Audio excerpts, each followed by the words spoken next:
Hello, in this video I'm going to show you how you can create a WhatsApp backup on POCO C85. Okay, to create that backup, we need to open up our WhatsApp. Once we are here, we need to click on those three dots in the top right corner and now open up the settings. Find chats, scroll down a little and click on the chat backup.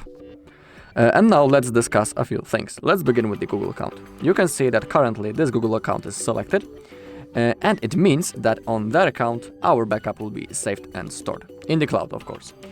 So for example, if you want to restore your chats in the future, you will need to be logged into the same Google account that you have selected right in here on your device, of course. You can also add another one if you click on add and then simply type your new account.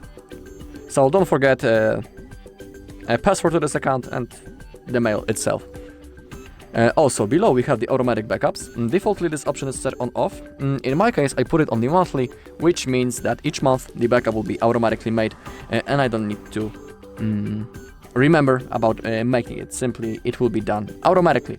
So it's pretty convenient and comfortable feature. If you're using the WhatsApp a lot and you want to save your conversations, you can also enable the automatic backups. And they will be done automatically. Let's also include the videos in our backup. It's also worth.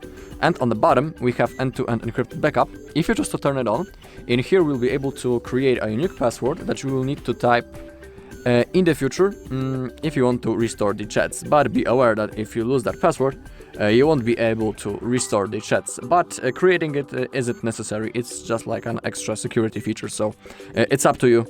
Do you want to create it? In my case, I don't want it. For me, it's not necessary. Also, make sure that you have some free Google storage space right in here. And then hit the backup button. Then the process will start. So let's wait until it's simply finished.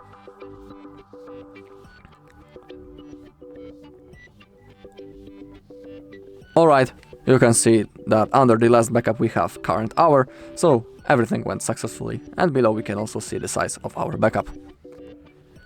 Alright, and that's all in this video. Thank you all for watching. If you found this video helpful, please leave a like, comment and subscribe.